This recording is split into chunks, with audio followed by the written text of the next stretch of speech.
இந்த மாதிரி ஒரு லஞ்ச் இருந்தால் யாருக்கு தான் சாப்பிட தோணும்? But good morning friends. இன்றைக்கி காலையிலேருந்தே விலாக் எடுத்துகிட்ருக்கேன். இன்றைக்கி காலையிலேயே எனக்கு என்ன கிரேவிங்னு பார்த்திங்கன்னா, நல்ல பழைய சோறும் கப்பை வச்சு சாப்பிட்ணும் அப்படின்னு. கப்பை கிழங்கு இருக்குல்ல அதனால இன்ஸ்டாமார்ட்டில் ஆர்டர் போட்டேன். கூடவே 30 பேக் எக்கு வாரம் வாங்கிடுவேன். இது கொஞ்சம் 200 210 30 இது இந்த மாதிரி பேக்காட்டு வந்துடும். ஸோ அதுவும் தீந்துடுச்சா முட்டையும், அதனால முட்டையும் வாங்கி கப்பையும் வாங்கினேன். இப்போ ப்ரிப்பேர் பண்ணிடலாம். அதை வேக வச்சதுக்கு கப்பை மசியல்னு நாங்கள் சொல்லுவோம், இல்லாட்டி கப்பை மசாலான்னு. இதில் வாங்கின கிழங்கு அவ்வளவு பெஸ்ட்டு குவாலிட்டியெல்லாம் இல்லை, கொஞ்சம் சின்னதாக தான் இருக்குது. போன வாட்டி வாங்கினது வேகிறதுக்கு ரொம்ப நேரம் ஆச்சுங்க. அதனால் நான் இந்த வாட்டி ப்ரெஷர் குக்கரில் தான் வேக வைக்க போகிறேன். ஸோ தோலை எடுத்துட்டு குட்டி குட்டி க்யூப்ஸாக கட் பண்ணிட போகிறேன். ஏன்னா இது கொஞ்சம் மசியல் மாதிரி தான் எனக்கு வேணும். அதனால் இந்த மாதிரி குட்டி குட்டி க்யூப்ஸாக கட் பண்ணி தண்ணியில் போட்டுருங்க. ஸோ டோட்டலாக 1 கிலோ கிட்ட வாங்கினேன். அப்போ தான் கரெக்டாக இருக்கும். ஏன்னா இது ரொம்ப நல்லாயிருக்கும். அதுவும் மீன் குழம்பெல்லாம் இருந்துன்னு வைங்களேன், வேறு லெவல். ஆக்சுவலி என்கிட்ட மீன் குழம்பு இருக்குது. நேற்று வச்ச அந்த கோவன் மீன் குழம்பு லெஃப்ட் ஓவர் இருக்குது. ஸோ அதையும் லைட்டாக சூடு பண்ணி, ஃபிஷ் ஃப்ரைக்கு மீன் இருக்குது. ஸோ ஃபிஷ் ஃப்ரையும் பண்ணிட்டோன்னா இன்றைக்கி லன்ச் செம்ம டேஸ்டான ஒரு லன்ச் ரெடி. ஓகே, நான் இதை ஃபுல்லாத்தையும் வெட்டிட்டு உங்களுக்கு காணிக்கிறேன்.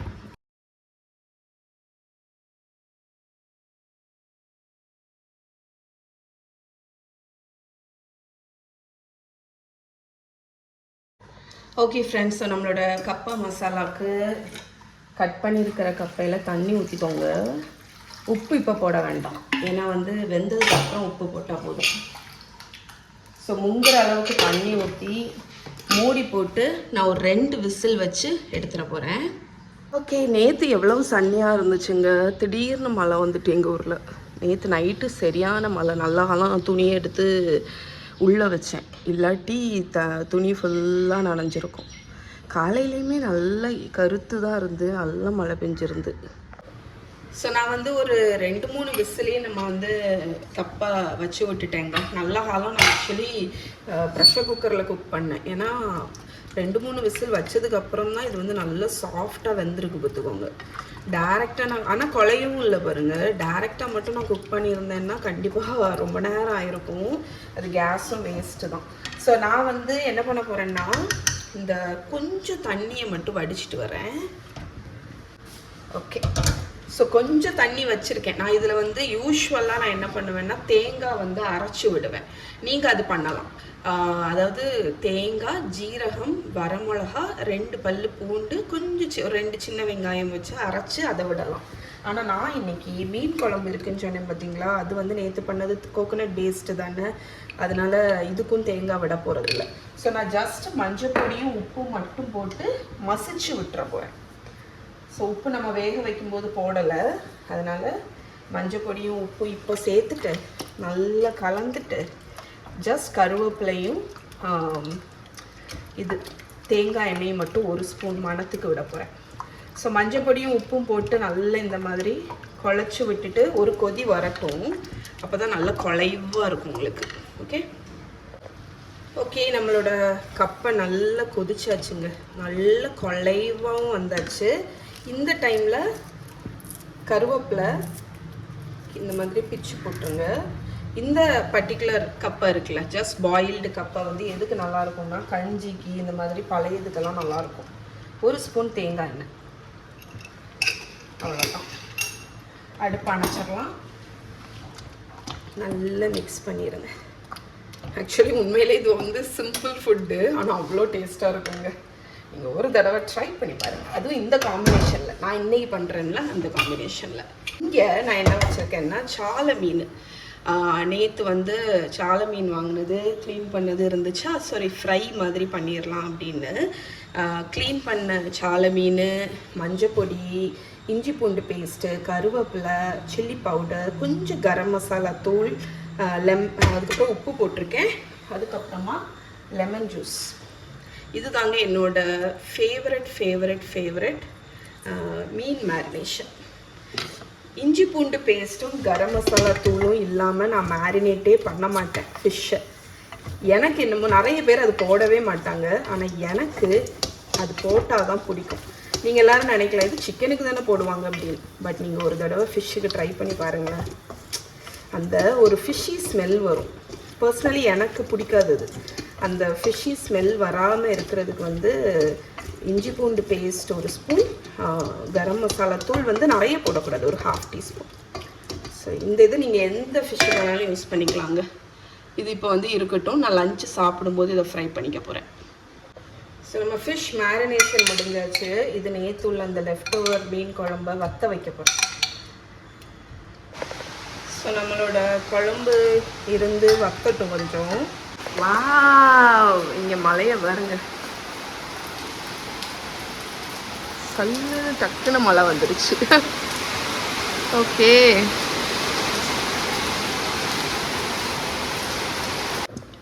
நம்மளோட மீன் குழம்பு இங்கே பாருங்கள் நல்லா கொதிச்சு நல்லா சுண்டி வந்துட்டுருக்கு. ஆக்சுவலி இவ்வளோ போதும், நல்லா சாஃப்டாகவும் ஆயிடுச்சு. ஓகே, இப்போ நான் அடுப்பை அணைச்சிட போகிறேன். ஏன்னா இது காஸ்ட் அயர்ன் பேன்னால அந்த ஹீட்லேயே வந்து உங்களுக்கு இது இன்னுமே வந்து வற்றும். ஸோ இப்போ வந்து காம்பினேஷனுக்கு நான் இங்கே வந்து 2 ஐட்டம் பண்ணி வச்சுருக்கேங்க. அதை உங்கள் கூட சொல்லிடுறேன். பிகாஸ் லஞ்சுக்கு வந்து நாங்கள் எக் இல்லாமல் சாப்பிட மாட்டோம். மீன் இருந்தாலுமே எக்கு வந்து 2 எடுத்துக்கிறது நல்லது. அதனால் இங்கே ஜஸ்ட் நம்ம சிம்பிள் ஆம்லெட் இதுக்கு நல்லாயிருக்கும். ஸோ வெங்காயம், பச்சை மிளகா, சால்ட், பெப்பர், கருவேப்பிலை போட்டு முட்டையை கலந்து வச்சுருக்கேன். இது லஞ்ச் டைமில் சுட்டு எடுத்துக்கலாம். இதுதான் மெயின். இது என்னன்னு பார்த்தீங்கன்னா மாங்காய் ஊறுகாய் இருக்குல்ல, அதை வந்து அப்படியே நீங்கள் இந்த பழையது கூட சாப்பிட்டா நல்லா இருக்காது. ஸோ ட்ரஸ்ட் மீ, நீங்கள் என்ன பண்ணணும்னா அந்த ஊறுகாவும் அந்த கொஞ்சம் மசாலாவையும் ஒரு பவுலில் எடுத்துகிட்டு கொஞ்சம் ஹாட் வாட்டரோ ரெகுலர் தண்ணியோ ஊற்றி இந்த மாதிரி தண்ணியாக ஆக்கிக்கணும். இந்த சாறு இருக்குது தெரியுமா, இதுதான் மேட்ரு. ஸோ நீங்கள் இந்த சாறை வந்து பிளேட்டில் அந்த இதை அசம்பிள் பண்ணும்போது அப்படியே மேலே ஊற்றி அப்படி சாப்பிட்டா செம்ம டேஸ்ட்டாக இருக்குங்க. அதனால் இது ட்ரை பண்ணி பாருங்கள். ஓகே, மாங்காய் ஊறுகாய். இதில் பார்த்தீங்கன்னா மாங்காவும் கிடக்கு, அந்த சாறில் கொஞ்சம் தண்ணி ஊற்றி வச்சுருக்கேன். ஸோ இது வந்து ஒன் ஆஃப் த இம்பார்ட்டண்ட். இதை நான் அப்படியே மூடி வச்சிட போகிறேன். ஓகே, ஸோ மற்றபடி எல்லாமே ரெடிங்க. கப்பை ரெடி, கஞ்சி ரெடி, மீன் வற்ற வச்சாச்சு, மாங்காய் சாறு ரெடி, முட்டை ஆம்லேட்டுக்கு இது பண்ணியாச்சு, ஃபிஷ் ஃப்ரைக்கு ரெடி பண்ணியாச்சு. இதுவும் அந்த ஃபிஷ் ஃப்ரையும் மட்டும் சாப்பிடும்போது ஃப்ரை பண்ணி போகிறேன்.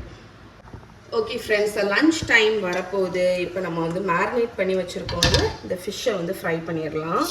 ஸோ எப்போவுமே நான் சொல்கிற மாதிரி ஃபிஷ் வந்து நான் வந்து கோகோனட் ஆயிலில் தான் ஃப்ரை பண்ணுவேன். அண்ட் ரொம்பலாம் தேவையில்லை, ஒரு 2-3 டேபிள் ஸ்பூன் போதும். இந்த தேங்காய் எண்ணெயில் அது ஃப்ரை பண்ணால் வந்து டேஸ்ட்டு, மற்ற எண்ணெயிலலாம் அது வராது. அண்ட் சாலை மீன் எனக்கு எப்போல்லாம் பண்ணுறோனோ மகிக்கு வந்து மக்கிக்கு இது ஃபேவரட் ஃபிஷ்ஷுனால் அது சாலை மீன் தாங்க. ஃபிஷ் ஃப்ரைன்னு சொன்னாலே அவள் உடனே கேட்குறது சாலை மீனா அப்படின்னு தான் கேட்பா. ஓகே, இப்போ இது வந்து ஒரு 2 minutes குக் ஆனால் போதும். அதுக்கப்புறம் திருப்பி போட்டு எடுத்துட வேண்டியதுதான். ஓகே, நம்மளோட ஃபிஷ் வந்து ஃப்ரை ஒரு பக்கம் ஆனதுக்கப்புறம் நான் திருப்பி போட்டுட்டேன். இங்கே பார்த்தீங்களா, ரொம்ப எண்ணெயும் விடலை, கரெக்டாக இருக்குது பாருங்க. ஸோ இது வந்து அடிப்பக்கம் ஒரு நிமிஷம் குக் ஆனால் போதும். ஓகே ஃப்ரெண்ட்ஸ், ஸோ நம்ம இப்போ வந்து கலந்துடலாம். நான் ஆக்சுவலி அந்த சைடு வெஜிடபிள்ஸ் கட் பண்ணிகிட்ருக்கேன், அதனால் அதை பார்க்காதீங்க. இது வந்து பழைய சோறில் தண்ணி ஊற்றி வச்சுருக்கேன். ஓகே, ஸோ நல்ல தயிர் ஊற்றி, ஏன்னா நம்ம இதிலெல்லாம் உப்பு இருக்கும், அதனால் அதுக்கு தக்கன கொஞ்சம் போட்டுக்கோங்க. அதுக்கப்புறம் சின்ன வெங்காயம் தான், சின்ன வெங்காயம், பச்சை மிளகா. ஸோ இதை நல்லா கலந்து விட்டுறலாம். இன்னொரு முக்கியமான விஷயம் சொல்ல மறந்துட்டேன். இந்த பர்டிகுலர் இதுக்கு வந்து ரைஸ் பார்த்தீங்கன்னா நீங்கள் இதர் அந்த ரெட் ரைஸ் இருக்குல்ல, மட்டா ரைஸ், அப்படி இல்லாட்டி செங்கல்பட்டு அரிசி நல்லாயிருக்கும். ஸோ இப்போ இதில் தான் நான் வந்து சர்வ் பண்ண போகிறேங்க. இதில் வந்து நம்மளோட மிக்ஸ் பண்ணி வச்சுருக்கிற இதை ஆட் பண்ணிப்போங்க. பவுலில் வச்சாதான் நல்லாயிருக்கும், உங்களுக்கு வந்து எடுத்து சாப்பிட்றதுக்கு நல்லா வசதியாக இருக்கும். பிளேட்னா சரி வராது. ஓகே, இப்போ நம்மளோட நம்ம கப்பை மசிச்சு வச்சுருக்கோம்ல அதை மேலே போட்டுருங்க. ஓகே, எவ்வளோ வேணுமோ அவ்வளோ ஆட் பண்ணிக்கோங்க. இங்கே வந்து ஆம்லெட்டும் ஃபிஷ் ஃப்ரை இருக்குது.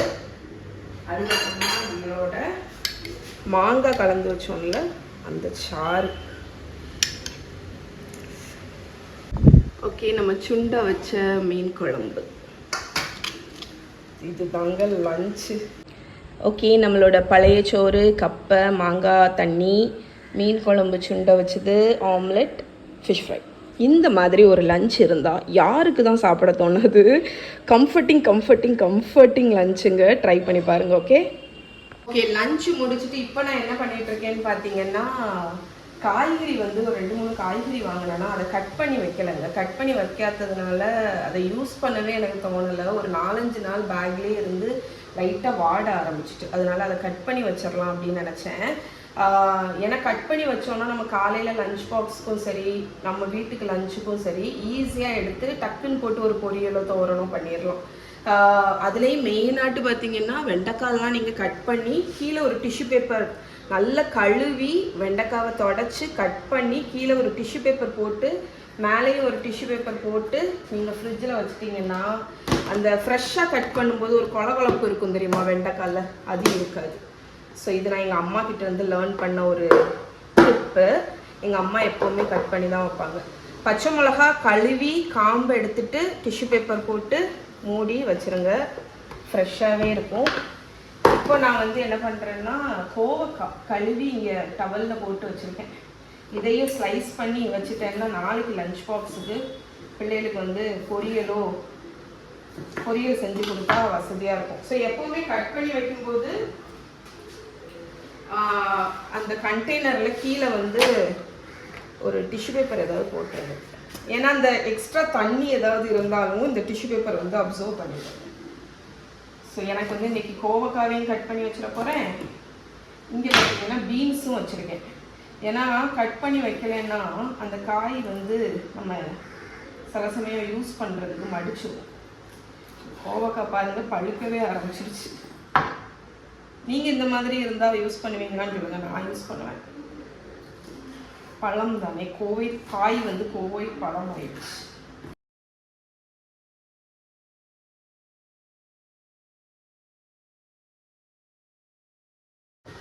ஓகே, நம்மளோட லாஸ்ட் பிட் சாப் பண்ணியாச்சுங்க.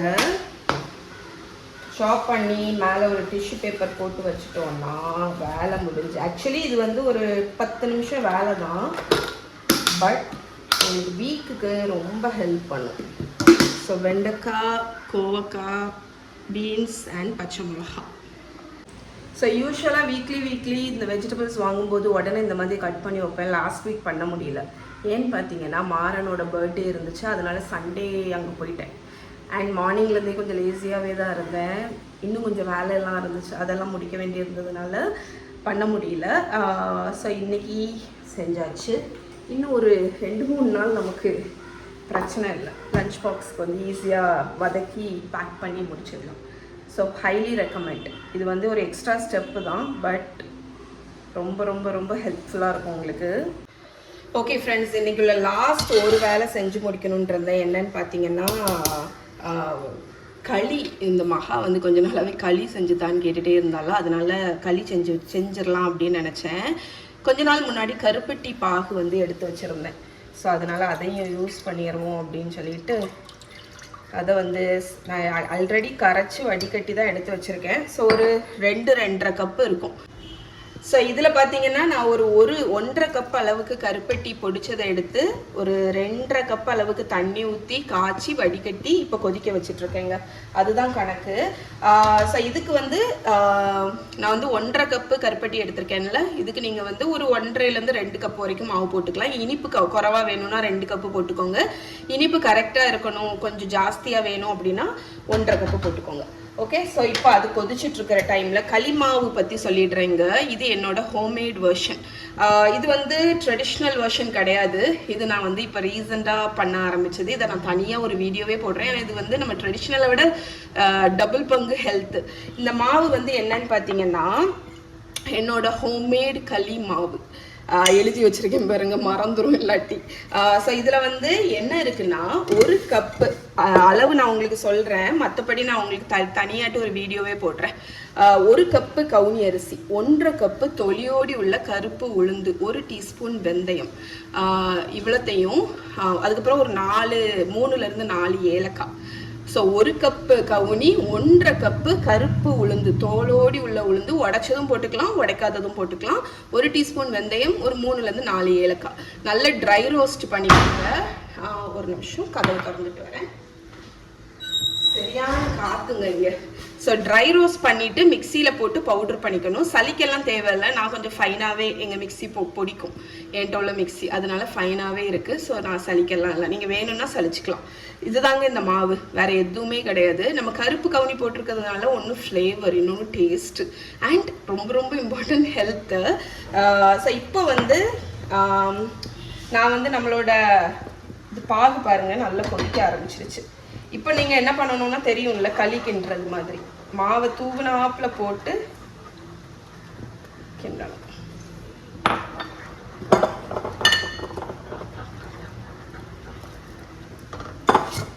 மாவு பத்தாது, ஏன்னா நான் 1 கப்பு தான் போட்டிருக்கேன்.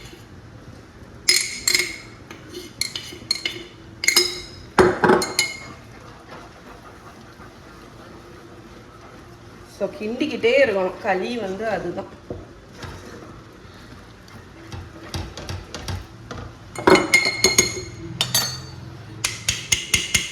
Okay,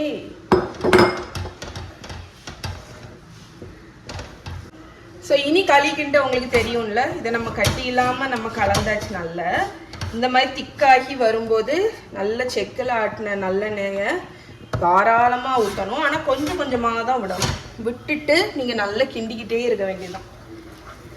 okay okay, so 5 minutes கடைசி க்ளோஸ் பண்ணி வச்சுட்டேன். அப்படின்னா நமக்கு வந்து கம்ப்ளீட்டாக வெந்துடுச்சு அப்படின்னு அர்த்தம். அண்ட் நான்ஸ்டிக்கில் கிண்டினீங்கன்னா இவ்வளோ ஈஸியாக இருக்குங்க. நம்ம நார்மல் ஸ்டீல் பேனில் விட இந்த களி மட்டும், களி இந்த ஹல்வா அதெல்லாம் நான்ஸ்டிக்கில் கிண்டணுன்னா வசதியாக இருக்கும். ஓகே, அவ்வளோதான், ரெடி. ஓகே, ஸோ க்ளோஸாக பாருங்கள், நம்மளோட கவுனி உளுந்து களி ரெடிங்க. இங்கே பாருங்கள்,